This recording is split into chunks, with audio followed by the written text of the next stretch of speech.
जय हिंद दोस्तों, आप सभी का GK GS with Vikas YouTube channel में आप सभी का स्वागत है। आज हम लोग ये देखेंगे जो कि अभिषेक सुमन सर का जो कि टारगेट बैच का जो है बिहार एसएससी का जो टारगेट बैच का ये medieval India and modern history का जो ये सिलेबस है जो कि बिहार एसएससी में पूछेगा उसका ये हम लोग देखते हैं आज का वीडियो को स्टार्ट करते हैं। और हम लोग आज देखते हैं जो कि medieval India and modern history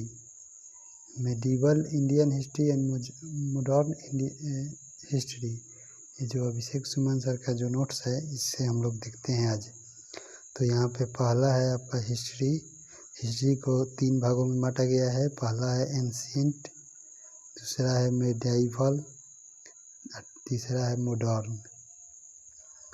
और यहाँ पे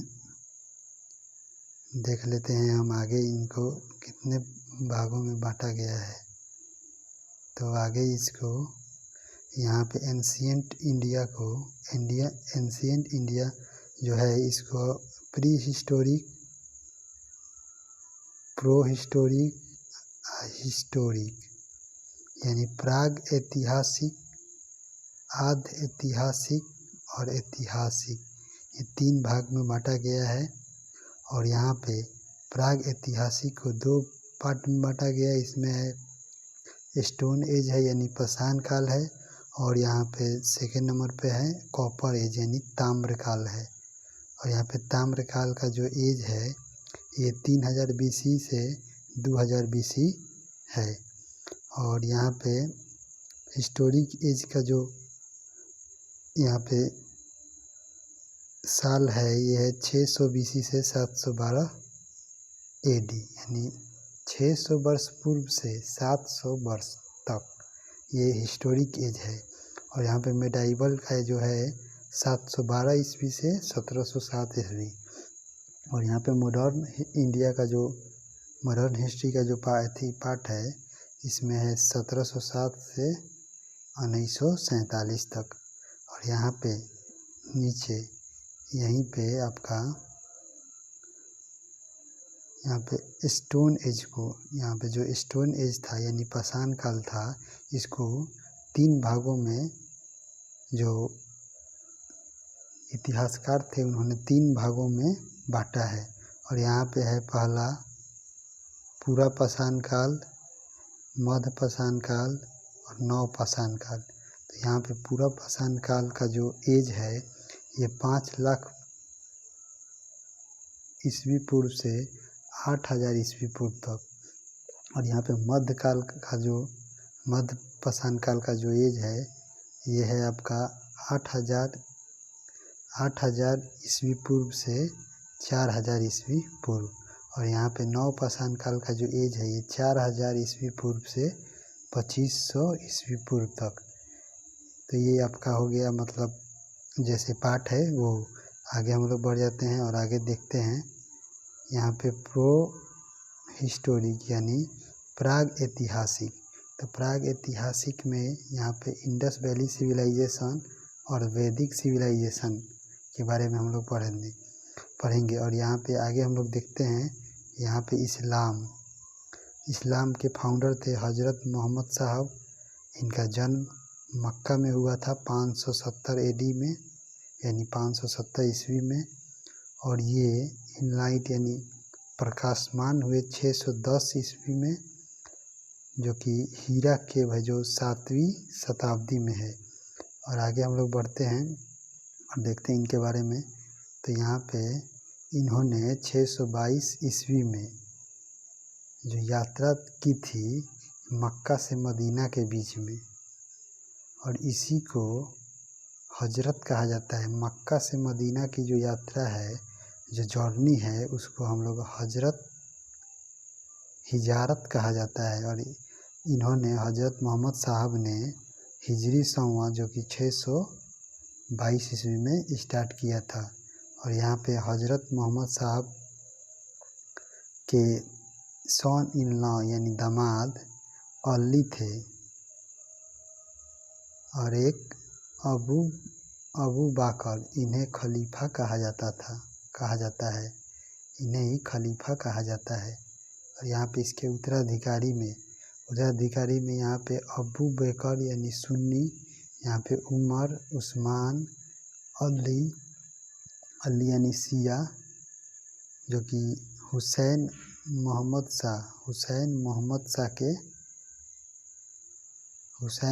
शाह के मृत्यु पर ये जो है उनके मुहर्रम के हुसैन की मृत्यु पर ये शिया कहलाए और ये अबू बकर के सुन्नी कहलाए। बीच में यहाँ पे उमर हुए और ये हुए, मैंने पहला उत्तराधिकारी यानी आपका हजरत मोहम्मद साहब के पहला उत्तराधिकारी में यहाँ 4 उत्तराधिकारी हुए, जिसमें से पहला अबू बकर जो कि सुन्नी था, और यहाँ पे एक उमर थे, यहाँ पे उस्मान थे, और अंतिम थे अली जो कि शिया थे, और ये हुसैन मुहर्रम के पुत्र थे। आगे हम लोग बढ़ जाते हैं। आगे है आपका, देखते हैं हम लोग आगे क्या दिया है। तो आगे दिया है यहाँ पे कि सुन्नी और शिया ये सूफी संत थे।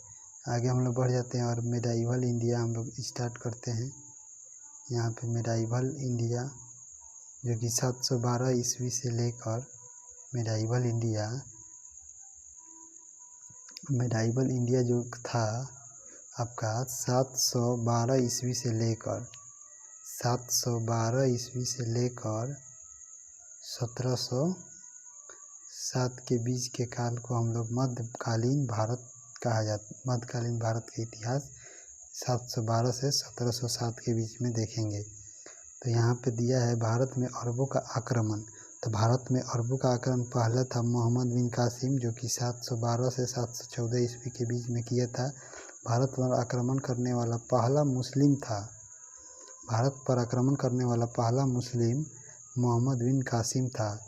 इसने सिंधु पर आक्रमण करके दाहिर जो कि हिंदू शासक थे, दाहिर उसको पराजित या हरा दिया था।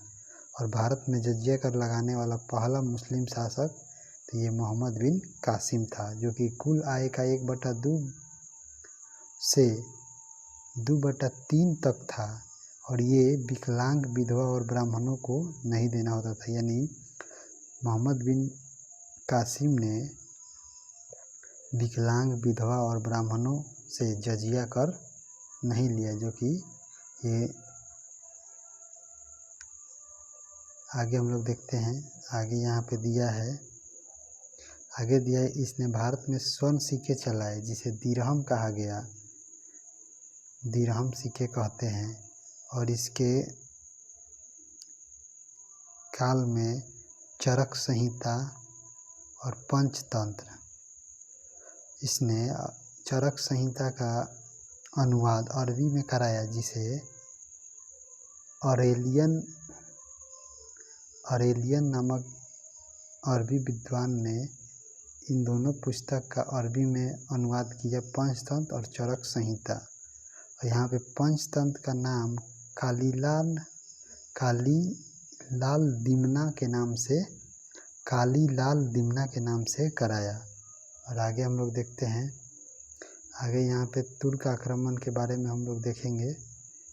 और यहाँ पे तुर्क आक्रमण जो कि मोहम्मद गजनवी जो कि 1000 से 1027 ईस्वी यहाँ पे सेंट्रल एशिया से आया था। गजनी जो कि अभी अफ़गानिस्तान में पड़ता है, गजनी जो कि गजनी वंश का फाउंडर था। गजनी वंश के फाउंडर अल्पतगीन और इन्हीं के दास या स्लेव सुबक्तगीन ये का पुत्र था ये महमूद गजनवी। और यहाँ पे इसने 1000 से 1027 तक इसने भारत पर 17 बार आक्रमण किया था। महमूद गजनवी ने इसने पहला आक्रमण 1000 में पेशेवर के शासक जयपाल पर किया था। 1001 ईस्वी में जयपाल को हराया। 1006 ईस्वी में हिमाचल प्रदेश के नागरकोट टेम्पल पर आक्रमण किया और इसने 1008 ईस्वी में आनंदपाल जयपाल के बेटे को हराया। आनंदपाल जो कि जयपाल के बेटे थे, आनंदपाल, उसे हराया। आगे हम लोग बढ़ जाते हैं, अगला देखते हैं। अगला है यहाँ पे आपका 1011 से 12 में इसने मथुरा और उज्जैन पर आक्रमण किया। यानी ये सबसे पहले आक्रमण किसके विरुद्ध में किया था, तो ये जयपाल के पेशेवर के शासक जो कि जयपाल था उसके विरुद्ध किया था और उसे 1001 ईस्वी में पराजित कर दिया था। और इसने 1006 ईस्वी में हिमाचल प्रदेश के नागरकोट टेम्पल पर आक्रमण किया था। और इसके बाद 1008 एडी में आनंदपाल जो कि जयपाल के बेटे थे उसको हराया था 1008 ईस्वी में। और इसने 1011 से 12 में मथुरा और उज्जैन पर आक्रमण किया। और इसके बाद यहाँ पे 1014 में यहाँ पे चरक स्वामी यानी जो कि स्थानवास यानी चरक स्वामी यानी भगवान कृष्ण की मूर्ति को खंडित करवाया। और महादेव मंदिर यानी जो महादेव मंदिर है हरियाणा में, उस पर भी आक्रमण किया। आगे हम लोग बढ़ जाते हैं। यहाँ पे आगे दिया हुआ है आपका, आगे दिया है इसने 16वां आक्रमण सोमनाथ मंदिर जो कि गुजरात में है, जो कि बड़ी ही फेमस मंदिर है। यहाँ पे इसने 16वां आक्रमण सोमनाथ मंदिर पर किया जो कि 1025 ईस्वी में किया। उस समय गुजरात के शासक भीम प्रथम था। उस समय गुजरात का शासक भीम प्रथम था जो चालुक्य वंश का था। आगे हम बढ़ते 1027 ईस्वी में इसने अपनी आखिरी आक्रमण जाटों के विरुद्ध किया और 1030 में इसकी मृत्यु हो गई थी। सोमनाथ मंदिर को पहली बार पत्थरों से भीम प्रथम ने बनवाया था। ये भी याद रखिएगा जो कि मोस्ट इम्पोर्टेंट है। सोमनाथ मंदिर को पहली बार पत्थरों से भीम प्रथम जो कि चालुक्य वंश का शासक था गुजरात में बनवाया था। वह सुल्तान और गाजी की उपाधि धारण करने वाला पहला शासक था। यानी जो भीम प्रथम था वह सुल्तान और गाजी की उपाधि धारण करने वाला पहला शासक था। आगे हम लोग बढ़ते हैं और देखते हैं यहाँ पे जो कि मध्यकालीन में लिखी गई जो महत्वपूर्ण पुस्तकें हैं। यहाँ पे अलबुर्नी जो कि 1014 में भारत में आया था और इसने किताबुल हिंद या तहकीक-ए-हिंद नामक पुस्तक लिखा। फिरदौसी आए तो इसने शाहनामा बुक लिखा। और यहाँ पे उतबी आए और इसने चचनामा यानी पर्शियन लैंग्वेज में यानी फारसी भाषा में चचनामा लिखा उतबी ने। अब बैहाकी ने लिखा है तारीख़-ए-सुबक्तगीन। बैहाकी की जो कि बहुत बार ये प्रश्न पूछा गया है एग्ज़ाम में, तो यहाँ पे बैहाकी की बुक तरकीक़-ए-सुबक्तगीन है, बैहाकी की बुक। अलबर्नी की बुक है किताबुल हिंद या तहकीक-ए-हिंद। फिरदौसी की बुक है शाहनामा। उतबी की बुक है चचनामा या जो कि पर्शियन भाषा में लिखा गया है। और बैहाकी की बुक है तारीख़-ए-सुबक्तगीन। और यहाँ पे आगे हम लोग बढ़ जाते हैं।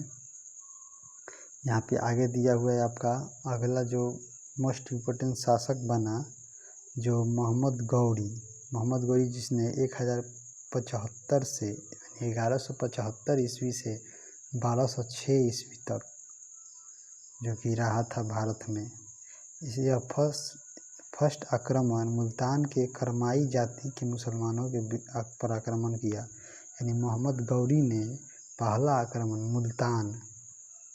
मुल्तान के करमाई जाति के मुसलमानों पर किया। इसने 1078 ईस्वी में गुजरात पर आक्रमण किया और गुजरात के शासक जो कि उस समय गुजरात में चालुक्य वंश का था, इसमें पहला भीम द्वितीय था और दूसरा मूलराज द्वितीय जो कि चालुक्य वंश के थे। तो यहाँ पे दिया है कि 1178 ईस्वी में मूलराज द्वितीय ने मोहम्मद गौरी को माउंट आबू में पराजित किया था। यानी फर्स्ट बारी से मोहम्मद गौरी को फर्स्ट बार भीम द्वितीय ने पराजित किया था चालुक्य वंश के, और दूसरी बार यहाँ पे मूलराज सेकंड ने मोहम्मद गौरी को माउंट आबू, जहाँ पे दिलवारा का एक प्रसिद्ध जैन मंदिर है, वहीं पे पराजित किया था। और यहाँ पे 1179 में इसने सिंध और कश्मीर पर आक्रमण किया, यानी मोहम्मद गौरी ने 1179 में सिंध और कश्मीर पर आक्रमण किया, जो कि यहाँ पे नॉर्थ इंडिया में दिल्ली, अजमेर और सांभर राजधानी थी चालुक्य चौहान डायनेस्टी के। यहाँ पे पृथ्वीराज चौहान का शासन था। तो आगे हम लोग देखते हैं क्या था। तो यहाँ पे चालुक्य डायनेस्टी की राजधानी, और यहाँ पे चौहान वंश का यहाँ पे शासक था, यहाँ पे रूलर था पृथ्वीराज चौहान, और इसने चंदम्बर दाई, इसके दरबार में एक राइटर रहा करते थे, लेखक रहते थे चंदम्बर दाई, और इसी के द्वारा पृथ्वीराज चौहान के ऊपर पृथ्वीराज रासो नामक बुक लिखा गया। आगे हम लोग इसको भी याद रखिएगा। आगे हम लोग बढ़ जाते हैं, आगे देखते हैं। तो यहाँ पे 3 लड़ाइयाँ हैं जो कि बड़ी ही महत्वपूर्ण है। यहाँ पे तराइन का फर्स्ट वार, यानी बैटल ऑफ तराइन फर्स्ट 1191 में हुआ था। बैटल ऑफ तराइन सेकेंड ये 1192 में, और यहाँ पे 1193 में मोहम्मद गौरी ने दिल्ली को अपनी राजधानी बनाया। यानी तराइन के फर्स्ट युद्ध में मोहम्मद गौरी वर्सेज पृथ्वीराज चौहान के बीच हुआ, जिसमें पृथ्वीराज चौहान विजयी हुए, और यहाँ पे मोहम्मद गौरी पराजित हुआ। और इसमें अगले ही युद्ध में, यानी बैटल ऑफ तराइन के सेकेंड यानी दूसरे युद्ध में मोहम्मद गौरी ने पृथ्वीराज चौहान को बुरी तरह पराजित कर दिया। और उसके बाद 1193 में मोहम्मद गौरी ने दिल्ली को अपनी राजधानी बनाया। आगे हम लोग बढ़ जाते हैं। और यहाँ पे 1192 में ख्वाजा मोइनुद्दीन चिश्ती अजमेर में अपनी कुटिया बनाई, यानी इसी के काल में 1192 में ख्वाजा मोइनुद्दीन चिश्ती ने अजमेर में अपनी कुटिया बनाई। और यहाँ पे जो कि हर जगह नहीं मिलता है, यहाँ पे दिया है 1194 में, जो कि चंदावर के युद्ध हुआ था। चंदावर के युद्ध में मोहम्मद गौरी और जयचंद्र के बीच हुआ था। मोहम्मद गौरी और जयचंद्र के बीच 1194 में चंदावर का युद्ध हुआ, जिसमें गौरी ने जयचंद्र को पराजित किया और उसकी मृत्यु कर दी। और यहाँ पे आगे हम लोग देखते हैं, मोहम्मद गौरी का पहला गुलाम, उसका माने सन इन लॉ यानी दामाद कुतुबुद्दीन ऐबक था। दूसरा यहाँ पे दास यल्दौज था। तीसरा कुबाचा था। और यहाँ पे तीसरा कुबाचा था। चौथा यहाँ पे बख्तियार खिलजी था।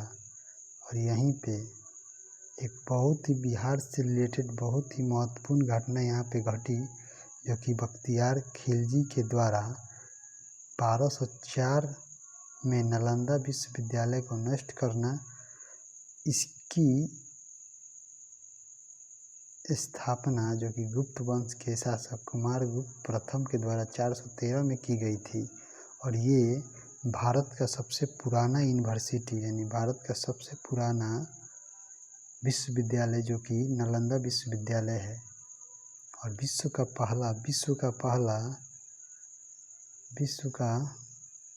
पहला विश्वविद्यालय ये तक्षशिला है। तक्षशिला जो कि पाकिस्तान में स्थित है। आगे हम लोग बढ़ जाते हैं।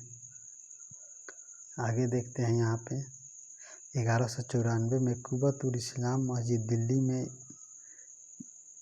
स्थापना हुआ, जो कि कुतुबुद्दीन ऐबक के द्वारा किया गया। और यहाँ पे 2.5 दिन का झोपड़ा जो कि अजमेर में किया गया, ये भी मोहम्मद बिन कुतुबुद्दीन ऐबक के द्वारा, यहाँ पे गलती से टाइप हो गया है, यहाँ पे होगा कुतुबुद्दीन ऐबक के द्वारा कुव्वत उल इस्लाम मस्जिद दिल्ली में और 2.5 दिन का झोपड़ा अजमेर में बनाया गया। और यहाँ पे कुतुबुद्दीन ऐबक के गुरु कुतुबुद्दीन बख्तियार काकी थे। इन्हीं के नाम पर 1199 में कुतुब मीनार निर्माण शुरू कराया तथा इसको पूर्ण कराने वाला 1229 में इल्तुतमिश था। देखिए कुतुब मीनार का निर्माण जो कि शुरू 1199 में कुतुबुद्दीन ऐबक ने अपने गुरु कुतुबुद्दीन बख्तियार काकी के स्मृति में किया और इसको पूर्ण कराने का श्रेय 1229 में इल्तुतमिश को जाता है।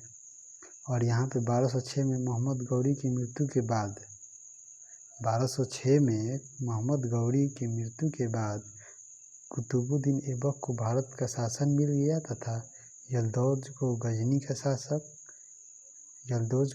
का शासक बनाया गया। कुबाचा को काबुल और कंधार दिया गया और यहीं से दिल्ली सल्तनत का स्टार्ट होता है। तो हम लोग देखेंगे आज दिल्ली सल्तनत में, देखते हैं कहाँ तक जाते हैं। तो यहाँ पे दिल्ली सल्तनत की स्थापना 1206 में किया गया और यहाँ पे पहला वंश था दिल्ली सल्तनत में, ये था गुलाम वंश जो कि 1206 से 1290 के बीच शासन किया। और दिल्ली सल्तनत का जो टाइम पीरियड है वो 1206 से 1526 के बीच है। 1526 में जो कि लोदी वंश के इब्राहिम लोदी थे उसको पराजित करके यहाँ पे बाबर ने यहाँ पे मुग़ल वंश की स्थापना किया था। तो ये हम लोग आगे देखेंगे। तब तक के लिए कल हम लोग स्टार्ट करेंगे यहाँ पे गुलाम वंश के बारे में हम लोग कल पढ़ेंगे और डिटेल से देखेंगे। तब तक के लिए आज के लिए इतना ही, देखिएगा।